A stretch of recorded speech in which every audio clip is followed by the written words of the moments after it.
So it's a pleasure to be here. I want to thank Jim and the entire RAADFest team for putting on this amazing event, and Aubrey, of course, for including me. I'm going to change the script up a little bit and not only talk about the dog aging project, but I will spend about the first half giving you an update, telling you about what the dog aging project is. And in the second half, I'll tell you a little bit about what I'm doing in my day job now as CEO of Optispan. And so this has really been a spectrum in my career. So I'm trained as a basic scientist. You will note from a lot of what I say and the way I say it that I have a very sort of scientific background, and I approach this field through that lens. Started my work in laboratory organisms, yeast, C. elegans, mice. About 10 years ago, got very interested in the idea that companion animals, and dogs in particular, could be a fantastic place to explore the biology of aging. I'll tell you about that in the Dog Aging Project. And now, for the last 3 years, my interests have gone all the way to the other end of the spectrum, solely focused on human beings in the clinic, trying to figure out what works to optimize health span for as many people as possible. So I'll start with the Dog Aging Project. This is a large longitudinal study of aging in companion dogs living with their owners. So there's not dogs in the laboratory, all dogs in the real world. There are really two overarching goals of the Dog Aging Project. One is to understand the biology of aging. So purely observational, collect data, follow dogs over their lifespans, and understand what are the most important genetic and environmental factors that influence health outcomes during aging. The second goal, and this is where my true passion lies, is I want to do something about it. So I'm a dog person. I've always had dogs. I love my dogs dearly. I consider them, like probably many of you, to be part of my family. I realized about 10 years ago that we had the opportunity to actually slow biological aging in our companion animals. And so that's what set me on this path to starting the Dog Aging Project. And the way we want to go about this is through very rigorous, randomized veterinary clinical trials, okay, placebo-controlled clinical trials. We have one clinical trial happening right now. I'll tell you more about that in a minute. Just to kind of lay the groundwork, it's useful to talk about why dogs are such a powerful animal in which to study aging. You're, I'm sure, all familiar with this idea that 1 human year is about 7 dog years. That's just another way of saying dogs age biologically about 7 times faster than we do.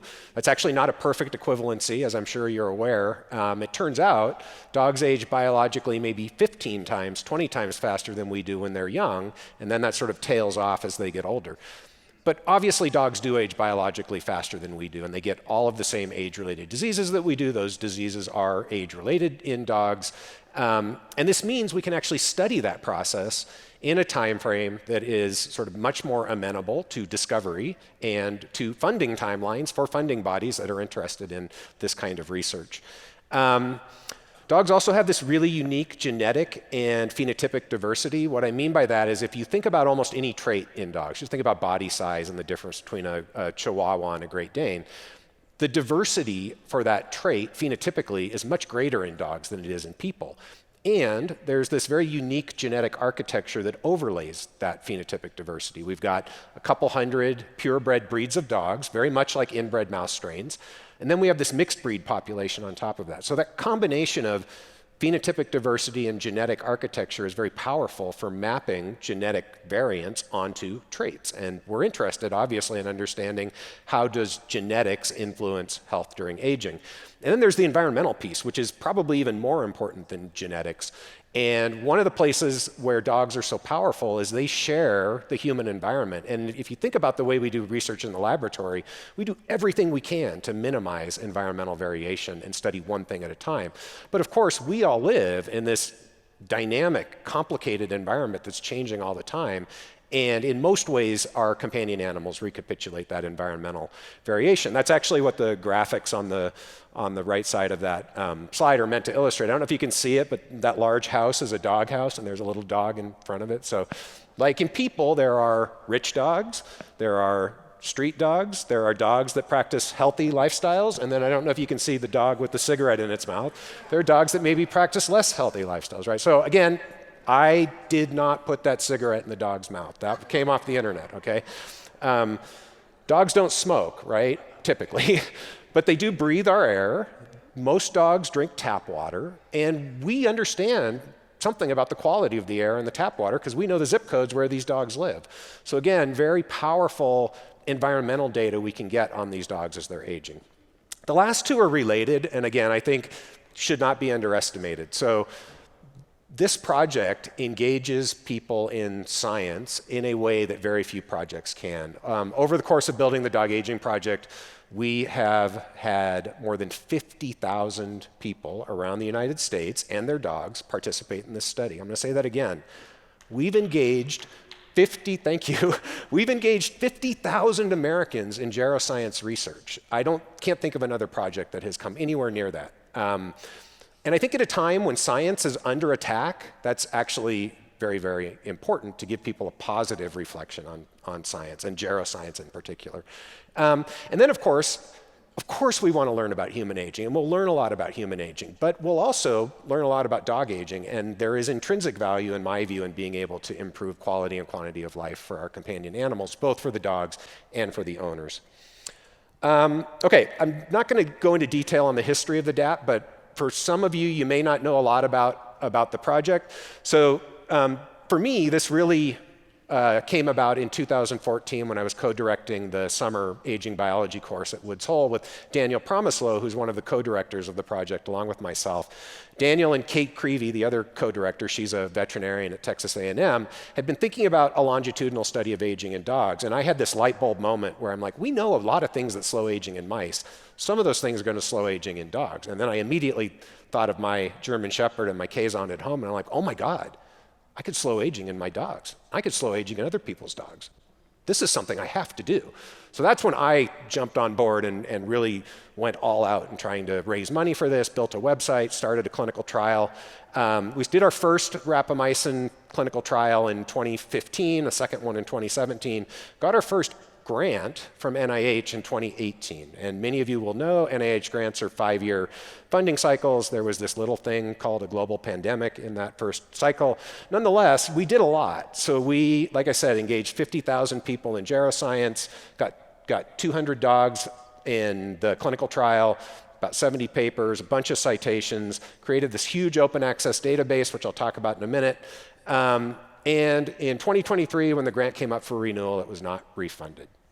I've been asked not to publicly state my opinion about that decision anymore, so I won't. I will just say it was a decision.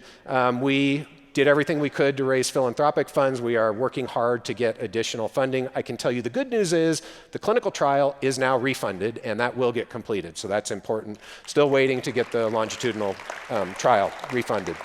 Okay. This is the structure of the project, and it's ongoing. So we have managed to keep the lights on. We are going forward. The structure of the project today, the largest part is what we call the pack. Anybody, any dog can be a member of the Dog Aging Project pack. Weight, age, health status, none of that matters. All you got to do is go to the website, nominate your dog to be part of the pack, and complete what we call the Health and Life Experiences Survey. That's our primary data collection tool. Owners who do that successfully, their dog becomes part of the pack. Owners are then asked to provide a veterinary medical record to go along with the survey data. Owners who are able to do that become eligible for these other nested cohorts within the pack. So there's Foundation, which is the genetics cohort. We have more than 8,500 genomes fully sequenced at this point. There's a systems biology cohort, that's precision annually on those dogs. The owners will take a kit to their veterinarian and we'll get samples back for epigenome, metabolome, microbiome, all the kind of cool stuff you might think about measuring if you're interested in aging and how it changes over time. There's a dedicated dementia study called the Brain Health Study. It's parallel to precision, so the same types of samples and frequency. These are just dogs that have dementia. And then there's the clinical trial, and I'll tell you a little bit more about the rapamycin clinical trial that we call TRIAD, for test of rapamycin in aging dogs. So I just want to say we've done a lot, and there is way more under the surface that we don't have the time to analyze, right? There's a ton of data. From the very beginning, the goal of this project was to be an open science project and to make this data freely available to the scientific community. It is out there, it is available, it is updated annually. So if any of you are data people and you like dogs and you're interested in longevity, you can get access to the data. You just go to the website, complete the data request form.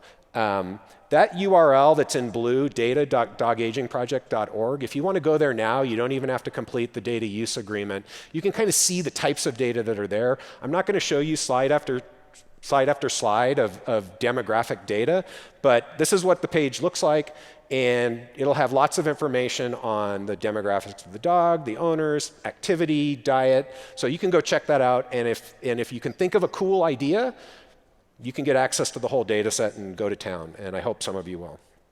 Okay, so I'm just going to show you a couple of the interesting nuggets that I think have come out of the Dog Aging Project so far. Again, more than 70 papers have been published. I obviously don't have time to go through all of that. This one I thought was interesting because, well, first of all, I didn't think it would work. So I'm sure all of you are familiar with this idea of intermittent fasting. And I've never, or time-restricted eating, sort of those terms sort of get used interchangeably. I've never really believed that intermittent fasting or time-restricted eating in and of itself would have any real longevity benefits. It's always coupled with caloric restriction when you see longevity benefits. I still believe that, because that's what the data says. So I really didn't think that if we looked in dogs and looked at intermittent fasting or time-restricted eating, we would see anything. But we had the data, and so we could ask. Some people feed their dogs once a day, twice a day, 3 times a day. Believe it or not, a significant fraction of people give their dogs open access to food. I think there's a self-selection there, because a lot of dogs, if you do that, it won't go so well for the dog. But we could ask the question, if we look at dogs fed once a day, is there any difference in health outcomes compared to dogs fed more than once a day? And we've got great statisticians on the team who can do this way better than I could. And the answer surprised me. At every age-related health outcome we looked at, the dogs fed once a day were at lower risk of a diagnosis for that condition. And in most of the cases, it was statistically significant. And in some of the cases, it was a big effect. So one hypothesis from this is that intermittent fasting slows aging in dogs. That's possible. I want to emphasize, though, this is a hypothesis-generating exercise. This is observational. This was a cross-sectional time point, one time point at this time. So it's not proving causality, and I'll just say the alternative hypothesis, or an alternative hypothesis, is that dogs fed once a day are less likely to be obese, and it might be obesity that's driving this connection to age-related disease. So we've got to actually test those hypotheses, but it was a very interesting observation. And of course, the press doesn't always understand the correlation versus causation difference. So the other area where I thought it was sort of interesting is around cognitive decline and dementia in dogs. I mentioned we have this brain health study. So just like in people, we see increase in cognitive dysfunction with age. We get annual assessments of cognitive function in dogs, but there's no body size effect. So big dogs are not at higher risk of developing dementia than small dogs, even though in almost every other way we can measure, big dogs are aging faster than small dogs. So this is interesting and suggests that aging in the brain, at least as it relates to body size, might be different than aging in the rest of the body. And I have some ideas. I'm not going to talk about it here, but if anybody's interested, I have some hypotheses for what that is. Other things that are correlated with dementia in dogs are also interesting. Of course, age being the largest correlate. Exercise. Dogs that are exercised more are less likely to be diagnosed with dementia, very much like what we think is true in people. Dogs that are intact are at a 20% higher risk of dementia. I don't know what that means. Probably has something to do with hormones, but also interesting. And then dogs that have a prior history of neurological disorders, eyes, ears, are also at higher risk. Again, in people, we know that sensory deprivation can have an impact, and that might be what's going on here. So many interesting parallels, I think, between what we see in dogs and what we see in humans. Okay, so now the clinical trial. I mentioned this is a test of rapamycin. So the goal here is to answer the question, does rapamycin slow aging in dogs? The reason why we're testing rapamycin, and this is true still, it was true when we first started designing the clinical trial, is among all the drugs that you could test, it's the gold standard. It's the one that has the largest effect on lifespan in laboratory animals. It works in every animal where it's been tested, and it's highly reproducible, and it seems to impact many different age-related metrics of health span. So it was the logical choice, if you're going to pick a longevity drug at the time we set this up, and I would argue still today, to test in a clinical trial. So We did 2 safety trials. One was 10 weeks, one was 6 months. These are both published if you're interested in looking at the data. Good news is we didn't see any significant adverse events. This is really important when you're thinking about people's dogs. People consider their dogs very much like their children. It's very much like a pediatric clinical trial. So no significant adverse events, evidence for improvements in heart function, much like what has been seen in mice, and owner-reported improvements in activity and quality of life. So this gave us confidence to move forward with the sort of phase 3, the pivotal clinical trial of rapamycin in dogs called TRIAD. So the design here is 580 dogs. They have to be large, they have to be middle-aged, and they have to be relatively healthy. This is a study of normal aging, not a study of disease. The dose, for those who are interested, is 0.15 mg per kg once each week. So 1-year treatment, 2-year follow-up. I mentioned lifespan as the primary endpoint. Now, we believe we are statistically powered to detect a 9% change in lifespan. But of course, we're interested in healthspan metrics, and so we're looking at a whole bunch of different healthspan metrics as secondary endpoints, and then various omics methods for tertiary or exploratory endpoints. The methods paper for this is recently published, so again, if you're interested in the details, you can check that out. To date, 321 dogs screened, 208 randomized, 34 have died. It's kind of sad, but if you're going to see a change in lifespan, a significant fraction of the dogs in the placebo group have to die during the course of the study. 23 dogs have graduated. They completed their 3 years. 8 were discontinued. That's actually not too bad. And so far, it's been a total of 844 veterinary exams in the trial. This is ongoing, actively recruiting at 19 sites around the United States. Okay, so I'm going to shift gears and just finish up the last part of my talk, moving now to humans and what I'm doing in my day job today. So my goal and our goal at Optispan is really to enable science-based, proactive approaches to healthspan extension in humans. And I like the way Peter Attia framed this idea of the shift from medicine 2.0, reactive disease care, to medicine 3.0, proactive, evidence-based healthcare. As I'll say in a minute, I don't think, though, the way we are thinking about medicine 3.0 today is sufficient to achieve the goal, which I understand by this audience's standards might seem not to be shooting for the stars, but the goal of at least getting most people into their 80s and 90s in good health. I don't think we are taking the approaches we need to take to accomplish that. So that's why I'm going to talk about medicine 4.0, which might get us closer to that. Okay. First thing to say is medicine 2.0 is not sustainable. So this is what we have today. This is our healthcare system today. There's a lot of good things about medicine 2.0, but I think if you look at the population level, it seems as though life expectancy has plateaued. It seems as though health span may be decreasing. I don't think there's any question in the United States that sick span has increased over the last 50 years. By that I mean the number of people and the length of time that people are spending with one or more chronic diseases has increased dramatically. So this is a problem for many reasons, one of which is we're spending about 60% of our healthcare dollars on sick span today, about 90%, and there are about 60% of people who have at least one chronic disease in the United States. That's a problem because both of those numbers are increasing, and I don't know when the system collapses, but they can't get to 100%. So we need to do something, and I think this increasing attention on proactive healthcare is probably our best hope for a soft landing for the healthcare system. So what is medicine 3.0 today? We need medicine 2.0. That will still be the foundations. People are going to get sick no matter what we do. We want to be able to help those people. We need our hospital system. But we want to keep people out of that system for as long as possible. So we need more proactive screening, personalized biomarkers, early intervention, and of course, lifestyle needs to be the foundation. Unfortunately, I think what this is currently being paired with is a lot of less scientific approaches, questionable diagnostics, supplements, experimental therapies. I'm not saying none of those things work. Some of them do. The problem is nobody knows what works and what doesn't work in those spaces. And a lot of uneven care among the medical providers who are out there. I'll say there are a lot of fantastic people who bill themselves as longevity docs, doing good stuff, taking a very rigorous approach. There are also people who are doing a lot of questionable stuff, and it's very uneven in the space right now. This is what we've got sort of in the longevity medicine world.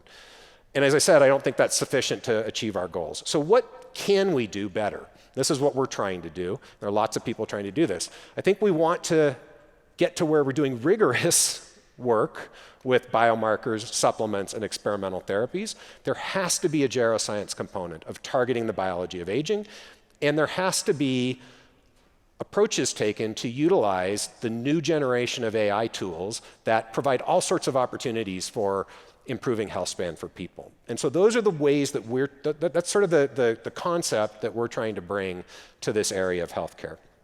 So think of it as creating a framework for medicine 4.0. Again, the goal here is to optimize health span for as many people as we can. And I think it's important to recognize the really valuable work that has come before. A lot of smart people have been thinking about this problem for a long time. I think the tools are finally here to start doing it well. Lee Hood, who is one of our scientific advisors, has been a really important thinker in this space. He coined the term P4 medicine: personalized, predictive, preventative, participatory. I'd add a fifth P to that. It's got to be pragmatic if we ever want to scale this for a large number of people. Again, we're not talking about healthcare for billionaires. We're talking about healthcare for most people, for the average person. So it's got to be scalable. It's got to be affordable. Has to be scientifically rigorous, I believe. And of course, it has to be medically and ethically sound. If you guys haven't seen the special issue of Scientific American on health span medicine, I'd encourage you to check it out. I've got an article in there. Lee does, Eric Verdin from the Buck, Morgan Levine, bunch of really interesting takes on where the science is at, where the medicine is at. It's available for free online, I believe. So at Optispan, we're really trying to create a platform to scale this kind of healthcare. And I'm not trying to sell you on Optispan at all, other than to say we think there is a need for best-in-class approaches to how to do health span medicine in a scientifically and medically credible way. Not at all suggesting we have all the answers, but I think we can be part of the discussion. And we want to build a platform that enables people who want to do this kind of healthcare to do it. So I've learned a lot in the last 2.5 years that I've been on this journey. I can tell you my personal health has gotten a lot better in the last 2.5 years. So I just want to share with you some of the take-homes that I've learned as we built out our clinical programs. Again, our goal isn't so much to run a longevity clinic, but we knew we needed these clinical programs in order to be able to figure out what works, what doesn't work, where are the friction points, what are doctors looking for, what are patients looking for, what's the regulatory challenges that you're going to run into. So we have a sort of very high-end, out-of-pocket concierge clinical model and a corporate healthcare model to kind of look at two different ways you could potentially scale this. So what works? This is not going to surprise anyone. Comprehensive blood work is really important. And we don't get that in our primary care. I'm not going to take you through all the different blood tests that we do. There are, I think, different variations on this, but this is really the best way to know where your body is at as you start to think about getting on a better health span trajectory. Super important. Got to measure this stuff. You have to understand where you're at if you're going to be able to predict what to do. Imaging tools are super powerful. I love DEXA. We use this regularly in our clinic. That's actually my personal favorite DEXA when I was at a much lower % body fat than I am today. But bone density, where's your fat at? Is it visceral fat? Where's your muscle at? How much muscle? Are you under-muscled? Are you over-muscled? Really important information. Ultrasound we use as a screening tool, not as a diagnostic tool. We use it as a screening tool on everybody who comes into our clinical programs. Oral health screening is another thing most people don't think about. Oral health, really intimately related to the health and the rest of the body. Skin cancer screening. And then you can look at things like MRI, whole body MRI, or CCTA with Clearly, right, to look at soft plaque and calcified plaque. I do all of this stuff myself, by the way, so I'm a guinea pig for all of this. Those are things that aren't right for everyone, but they're right for some people, right? And so figuring out who are these things right for, who maybe does it create too much anxiety for, I think is really important. If you've ever seen the Clearly analysis, it's pretty cool. That's my Clearly there, where you can actually spin your heart around and see where the plaque is. Advanced cancer screening, so things like Gallery we use. Genetics, of course, is going to be important. Wearables, really powerful. I think CGM, I've seen a couple people with CGMs on around. This is one that is one of the best behavior modifying tools we find. But I think this is also a good example where when things are not done in a very rigorous way, they can get a negative reputation. I think some of the ways that continuous glucose monitoring were rolled out to the general public was not done with education, right? And so misinformation got out there, and now you see pushback from the sort of conservative parts of the healthcare system against those kinds of devices. So it illustrates the importance of doing this well, educating people on what these diagnostics are telling them, what these tools are telling them. But I personally think CGM, like I said, is one of the most powerful behavior modifying tools that we've got around nutrition. And then it comes back to lifestyle. Again, we would all love to have the magic pill. It doesn't exist today, I'm sorry. So we think of lifestyle in 4 pillars: eat, nutrition, move, exercise, sleep quality, and connect. I was really happy to see in the opening remarks yesterday, sorry, I don't remember who said it, the importance of human relationships, right? This is something that in the science we don't talk a lot about because it's hard to measure, but I think this is equally or maybe even more important than the other pillars of healthspan. Having high quality human relationships is really, really critical. So I was really glad to see that mentioned yesterday. So what we try to do is for each person, figure out where they're at in their pillars, take the biomarker data, and then get to a personalized health plan for each person with a team approach, with a doctor, a coach if they want a coach, and the patient. Okay, so that's what I think works. We've learned some things that don't work, in my opinion. Direct-to-consumer microbiome tests, pretty much completely useless. You can take my opinion, but I've talked to the real scientists in the microbiome world. I have yet to see one say that they think direct-to-consumer microbiome tests are valuable. Doesn't mean the microbiome's not important. It's really important for health, but the direct-to-consumer tests are not giving you actionable information that you can use, in my opinion, and the opinion of experts in that space. And then I would say the same thing about direct-to-consumer biological age tests. Why do I say they're not useful? They don't actually measure biological age. That's a different conversation, but those of you who think these things are measuring biological age, you're wrong. They don't. They don't give you any information on precision or accuracy. There's no industry quality control. There's no regulatory validation, and they're not actionable. In my view, a useful diagnostic should meet all of those criteria. These direct-to-consumer biological age tests right now don't. Again, epigenetic age algorithms, really powerful, really great research tools. Not useful in the direct-to-consumer market, in my opinion. Okay, and I did an experiment, so I can show you my data. So I tested 4 different companies' epigenetic age tests, did duplicate replicas, because I'm a scientist. That's the results. So I was 53.5 when I did that. The average is pretty close, 53.8, but the standard deviation is 7.4. I really liked the one that told me I was 40-something. I really didn't like the one that told me I was 60-something. But look, I know some of you are docs. If you're using these tests and you look at this data, like how can you legitimately go to your clients and say they should be using these? How is that improving your care for people? That's a question I've got. Obviously, I'm a little bit worked up about that. Okay, and then there's this whole lot of gray area, and I'm going to finish up here in a minute, but I think this is a useful thing to leave at this conference, because there's a lot of this stuff has really a lot of power to it, and there's reason to be excited, but sometimes the enthusiasm gets ahead of the science. I've heard people talking in certain terms of certainty about some of these things where there's just no certainty, and I guess that's one piece of advice I would just leave you with. If somebody's getting up here or is talking to you and they are telling you with 100% confidence you should take this cocktail of peptides or you should take these 18 supplements and it's going to be good for you, be really skeptical. They don't know. Nobody knows. The science just isn't there yet. So I would put supplements certainly in the gray area. There are some supplements that are pretty rock solid. There are a bunch where we just don't know. Do they have benefits? Sure, some of them do. For who, when, how, and in what combination? We don't know. That's a challenge, right? And then I think these experimental interventions, and again, I try a lot of this stuff. So you can look at geroprotectors like rapamycin, metformin, SGLT2 inhibitors, GLP-1 agonists, PDE5 inhibitors, the list goes on. They have potential. How do we know what works for who and when to use it? At least these have been tested for safety by FDA, and we know something about biochemical efficacy, but we really don't know whose longevity is going to be improved. And just to prove it to you guys, I'm on 2 of these things. You can guess which 2 if you want. So I do try these things myself. Peptides. I've heard a lot of talk about peptides at this meeting. I'm super excited about peptides. I have no frickin' clue which ones work for who. TPE, this is me, I did TPE. I saw Brad give a talk from Circulate on this, so that's me in the bed. Therapeutic plasma exchange, it's exciting, biologically plausible. Who does it work for, when, how? We don't know yet. Just a funny aside, so that picture I posted online, I think it was X, with a caption of, look at all this dirty old man plasma they got out of me. And then I realized, that could probably be interpreted a couple of ways. So for clarity, this is dirty plasma from an old man, okay? Not plasma from a dirty old man. All right. And then the last group I put in the really sketchy category right now. I know we've got gene therapy people here. This is not meant to call out any specific company.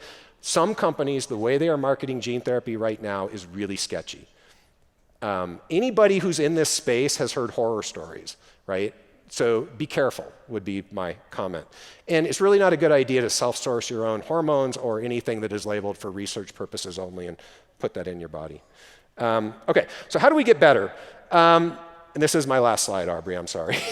How do we get better? I think I would really like to see aggregation of data from longevity companies and these clinics that are offering these experimental therapies. And I think that aggregation needs to be done by an independent body. Because I don't know about you, but if a company tells me that their gene therapy always works and they've had all these miraculous outcomes and nothing bad ever happens, I'm not going to believe it. So I think it's got to be done independently if we're going to have any way to understand what's real and what's not real. I think we need more large-scale human data sets. I just touched on artificial intelligence. I don't have time to talk about this in detail, but if anybody's interested, I'm spending a lot of time thinking about how we can use AI tools in this space. I do think within the next year or two at the outside, anybody who wants it will have their own personalized healthspan agent in their pocket, on their phone, interacting with their data that can give them real-time advice on lifestyle, medication. You can already kind of do that. So that's coming. There are a lot of powerful uses here. And then I'm a big advocate for doing more discovery science. I know Aubrey is as well. There's a lot we don't know that we need to find. And so we should be looking outside the box of aging biology that we know about to figure out what else is out there. I firmly believe that's how we get to the goals of this conference. That's how we get to extreme lifespan extension. It's not with the things we already know about, it's with the undiscovered country we don't yet know about. Okay, so with that, I'll just do a shameless self-promoting plug. I've got a podcast. If you're interested, you can check it out. Thanks, Aubrey. Sorry I went a little bit over.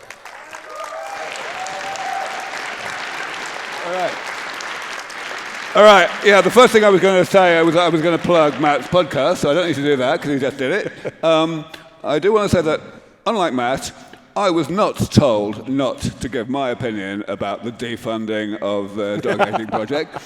It was the single most fucked up decision that the NIA has made this century, honestly. I mean, I'm on extensive public record for my very low opinion of the whole concept of peer review of grant applications in the first place, but this was an extraordinary, I mean, nobody who sat on that study section should ever sit on the study section again, and we know their names.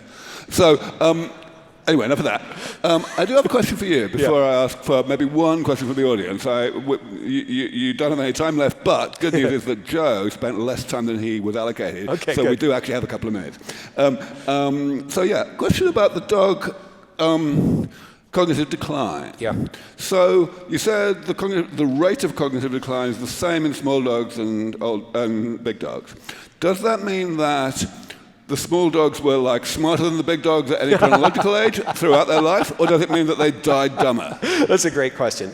So I'm a big dog person, so I have a bias I have to admit to here. But so a couple things to say. I think the honest answer is we don't know with 100% certainty, but on the tool that we use to assess cognitive function, there were no differences in absolute cognitive function by body size early on. So no evidence that the small dogs started smarter, right, and that's accounting for the differences. So that means that you think the small dogs that died older died dumber?